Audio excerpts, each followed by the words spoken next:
Okay now dear student, अब हम लोग देखते हैं एग्जाम्पल नंबर 7। क्या है?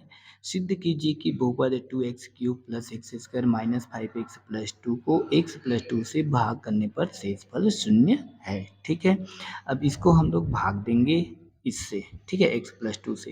तो यहाँ हम लोग अप्लाई करेंगे दीर्घभाजन विधि, दीर्घभाजन विधि से। ठीक है, तो दीर्घभाजन विधि में भाज्य और भाजक पहले डिसाइड कर लेते हैं। तो जिसको भाग देंगे, जिसको भाग देंगे क्या कहलाता है? आपका भाज्य। ठीक है, और जिससे भाग देंगे, जिससे भाग देंगे वो क्या कहलाता है? आपका भाजक। ठीक है, तो x माइनस 2 से हम भाग दे रहे हैं, तो x माइनस 2 क्या होगा? जिससे भाग देंगे, x माइनस 2 से भाग दे रहे हैं मतलब ये भाजक, और जिसको भाग देंगे इसको भाग दे रहे हैं, 2x³ plus x square minus 5x plus 2 को भाग दे रहे हैं, तो ये क्या है? भाज्य। तो दीर्घभाजन विधि का पहला स्टेप ये कहता है कि भाज्य व भाजक को उनकी घातों के, उनकी घातों के अवरोही क्रम में लिखेंगे। अवरोही क्रम में क्या करेंगे? लिखेंगे। अवरोही मतलब सबसे बड़े घात को पहले। ठीक है, तो भाज्य में चलते हैं। भाज्य में देखो सबसे बड़ा घात पूरे में 3 है, तो 2x पावर 3 पहले, उसके बाद 2 घात, तो 1 से घात 2, उसके बाद 1 घात मतलब कि ऋण 5 1 से 1 घात है, यहाँ पर कुछ भी नहीं मतलब 1 घात, उसके बाद अचर पद यानी कि 2। इस प्रकार से ये जो कि है अवरोही क्रम में इसको लिख लिए। अब भाजक को भी लिख लेते हैं। तो भाजक में सबसे बड़ा घात क्या है? 1 है, 1 से घात 1 मतलब सूक्ष्म में लिखा है, और ये प्लस 2। इस प्रकार से भाज्य और भाजक को अवरोही क्रम में लिख लिए। चलिए अब इसको हम लोग भाग के निशान के अंतर्गत लेकर के आते हैं। ठीक है, तो कितना लिखा था? 2x³ plus x square minus 5x plus 2, इसको हमको डिवाइड करना है किससे? x प्लस 2 से। ये हमारा क्या है? भाजक है। ठीक है, ये आपका भाज्य है। यहाँ जो मान आएगा वो भागफल कहलाएगा और नीचे शेषफल। ठीक है, तो चलिए भाग की प्रक्रिया स्टार्ट करते हैं स्टेप नंबर 2 में। स्टेप नंबर 2 में क्या करते हैं? भाज्य के जो प्रथम पद है, भाज्य के जो प्रथम पद है उसको भाजक के प्रथम पद से भाग करेंगे।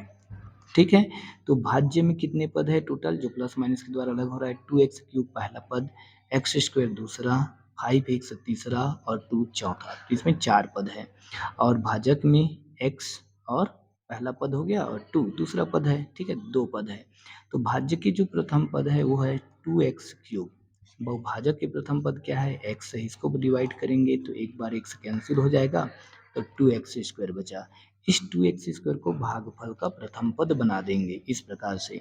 अब 2x² को क्या करेंगे? x प्लस 2 से मल्टीप्लाई करेंगे।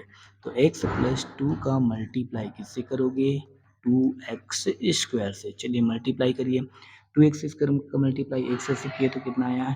2x³ प्लस 2x² का 2 से मल्टीप्लाई किए तो 4x²। अब इसको हम लोग लिखेंगे भाज्य के नीचे। कितना आया? 2x³ plus 4x²। अब इन दोनों पद को हम क्या करेंगे? घटाएंगे। घटाने के लिए माइनस साइन देंगे, माइनस साइन देंगे तो चिन्ह क्या हो जाएगा? बदल जाएगा। ये प्लस में है, ये हो जाएगा माइनस, ये प्लस में है तो यहाँ हो जाएगा माइनस। क्लियर है?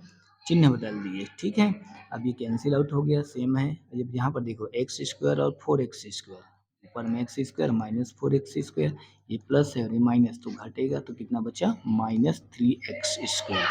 ठीक है ना, बड़े अंक के साथ माइनस है तो -3x²। अब ये -5x को नीचे उतार लेंगे और +2 को भी। ठीक है, फिर इसी प्रक्रिया को हम क्या करेंगे? यहाँ पर दोहराएंगे। ठीक है, तो चलिए फिर से दोहराते हैं इसी प्रक्रिया को। ठीक, क्या करेंगे? भाज्य के जो प्रथम पद है हमारे पास, अब भाज्य के प्रथम पद कितना बन गया? -3x²। -3x² को कितना से डिवाइड करेंगे?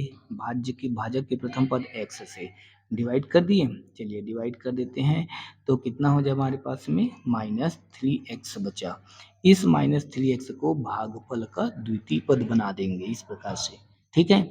अब जो द्वितीय पद बचा बना हुआ है उसको भाजक से गुणा करेंगे, तो x प्लस 2 का जो मल्टीप्लाई है किससे करेंगे, -3x से करेंगे, ठीक है। चलिए मल्टीप्लाई करिए, -3x का x से मल्टीप्लाई करिए तो -3x² आया, ये प्लस और माइनस माइनस 3 का 2 से मल्टीप्लाई तो 6x हो गया, क्लियर।